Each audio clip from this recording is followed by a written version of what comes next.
daawwattootaa fi hordoftoota Hegeree Miidiyaa addunyaa marratti argamtan nageenya keenya bakkuma jirtanitti isin haa ga'u isiniin jenna. Guyyaan irraa wiixata fulbaanni 15 bara 2025 Hegeree Miidiyaa irraa oduu guyyaa irraa mataa oduu dursinee isin dhageessifnaatii hanga dhumaatti nu hordofuu hin dagatina.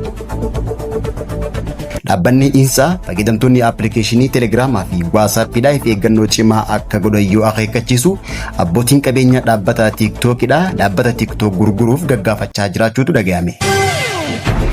Qormaata biyyaalessaa kutaa 12ffaa qabxii foomeen barattoonni naannoo Oromiyaa qabxii guddaa galmeessuun akka Itoophiyaatti sadarkaa 1 hanga 10 qabachuun isaanii dhagahame. Afaan Giizii naannoo Amaaraa keessatti akka manneen barnootaatti baratamuuf biiroon naannichaa murteessee kan ture yoo ta'u yeroo ammaa kana mormiin guddaan mudatee jira.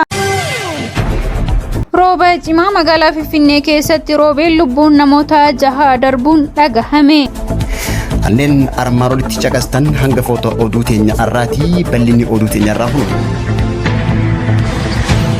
Dhaabbanni INSA fayyadamtoonni appilikeeshinii Telegiraamaa, WhatsAppii hojiiwwan karaa appilikeeshinoota kanaa irraa hedduun isaanii hanna akka ta'e ibsuudhaan fayyadamtoonni of eeggannoo akka taasisan akeekkachiisee jira. Dhaabbanni Information Network and Security Agency hojiileen dhiyeenya kana karaa appilikeeshinoota WhatsApp fi Telegiraamii hojii hannaatii fi akaawuntii hakiingii irratti xiyyeeffachaa kan dhufe yoo ta'u, bulchiinsi nageenya neetworkii odeeffannoo fayyadamtoonni appilikeeshiniiwwan kanaa of eeggannoo akka godhan akeekkachiisee jira.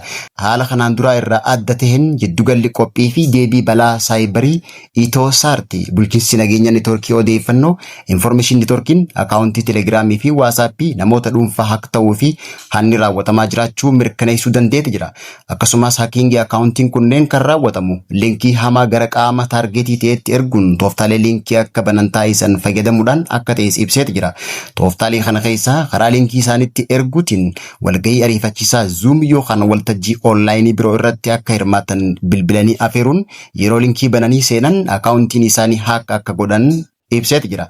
Akaawuntiin kun erga haak ta'ee booda akaawuntii Telegiraamaa yookaan WhatsAppii haak ta'e kana fayyadamuudhaan ergaa barreeffamaa hiriyoota nama saniitiif erguudhaan dhimma barbaachisaa tokkoof maallaqa akka ergan gaafatu ta'us INSAan ibseeti jira. Kanaaf fayyadamtoonni Telegiraamii fi WhatsAppii linkii hawwataa fi ariifachiisaa qaama hin beekamneen ergamu akaawuntii isaanii haak gochuuf itti fayyadamuu waan maluuf of eeggannoo guddaa akka godhan akeekkachiiseeti jira. Kana malees gaafii fi liqii deeggarsa hiriyoota firoota yookaan miltoowwan hojiirraa dhiyaateef deebii kennuu dura lakkoofsa bilbilaa gaafatan bilbiluun dura odoo hin mirkaneessin maallaqa kamuu akka hin ergines akeekkachiiseeti jira.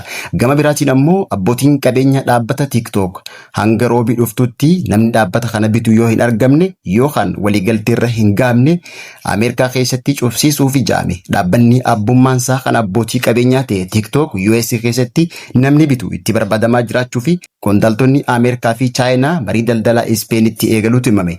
Marii tana kan taasisan ministeera daldala Ameerikaa Scott Bessent fi itti aanaa ministeera muummee Chaayinaa Heng Laifong addunyaa irratti biyyoonni diinagdee cimaa qabaachuun beekaman lamaan Ameerikaa fi Chaayinaan muddamni diinagdee jidduu isaaniitti dhalate akka hin hammaanneef marii taasisaa jiraachuunis ibsameeti jira. Qondaaltonni olaanoon biyyoota lameenii ji'a adoolessaa keessa wal arguun dhimma taarifaa irratti mari'atanii kan turan waggaa ta'u waliigaltee taarifaa biyyoonni lamaanuu irratti waliigalan guyyoota 90 qofaaf kan turu ta'uun ibsameeti jira. Gama biraatiin Doonaald Tiraamp dhaabbanni TikTok abbootii qabeenya Ameerikaatti kan gurguramu yoo hin taane akka cufamus ajajeeti jira. Bu'aa qormaata biyyaalessaa seensa yuunivarsiitii bara 2017 kan ifoomsee ministeerri barnootaa barattoota qormaata fudhatan keessaa dhibbeentaan 8.2 qofa darbuu kan hime Profeesar Biraanuu Naggaa maatiin barattoota manneen barnootaa barattoota tokkollee qormaata hin dabarsine gaafachuuf mirga guutuu qaban jedhanii jiru. Qormaata haala hedduu ulfaataa ta'e kana barattoota dhibbeentaa 91.8 kan kufan yoo ta'u naannoo Oromiyaa qabxii olaanaa kan galmeessisee jiraachuu himamaa kan jiru yoo ta'u manneen barnootaa barattoota isaanii hunda dabarsan 50 keessaa harki caalu naannoo Oromiyaa keessatti akka argamu eeramee jira.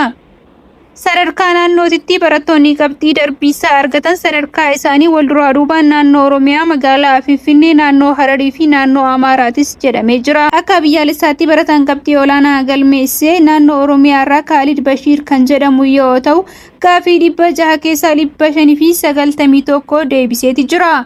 Isatti aansuun barataan Goosaan 589 yoo fidu barataa Hundaa'ol 585, barataa Raammatoo 582, barataa Nugusuu 582, barataa Aslii 578 kan deebisan yoo ta'u, shamarran irraa qabxii olaanaa kan galmeessite naannoo Oromiyaa irraa barattuu Gannat Margaa kan jedhamtu yoo ta'u, barattoonni kun mana barumsaa Ifaa Boruu Dodolaa Arsii keessatti saayinsii uumamaatiin kan galmeessan yoo ta'u, saayinsii hawaasaatiin barataa Caalaa Girmaanee Amboorraa qabxii olaanaa kan galmeessise yoo ta'u, barattuu Simboo Darajjee 545 magaalaa Finfinnee irraa galmeessisuudhaan qabxii olaanaa fidanii jiru. Qormaata biyyaalessaa bara 2017 barattoonni kutaa 12ffaa fudhachuudhaan bara 2018 keessa gara yuunivarsiitiitti deeman kanaan akkuma waliigalaatti qormaata kanaan naannoon Oromiyaa qabxii guddaa akka Itoophiyaatti galmeessisuudhaan dursaa jira. Afaan Giizii naannoo Amaaraa keessatti akka manneen barnootaatti baratamuuf biiroon naannichaa murteessee kan ture yoo ta'u, yeroo ammaa kana mormiin guddaan mudatee jira. Afaan Giizii yeroo ammaa afaanota Itoophiyaa keessatti sadarkaa baduu irra gahan keessaa tokko yoo ta'u, kunis yeroo ammaa mana amantaa Kiristaanaa Tawaahidoo Ortodoksii qofa keessatti dubbatamaa kan jiru yoo ta'u, haa ta'u malee mootummaan naannichaa dhiheenya kana afaanichi manneen barnootaa hundattuu akka baratamuuf murteessuun isaa kan yaadatamudha. Murtee kana hin fudhannu kan jedhan hawaasni naannichaa hedduun mormaa kan jiran yoo ta'u, mormiin kun bifa addaatiin godina Walloo keessatti mul'ataa jira. Kunis mootummaan naannichaa afaan kana yaadee osoo hin taane amantaa Kiristaanaa Ortodoksii babal'isuuf yaadeeti kan jedhani.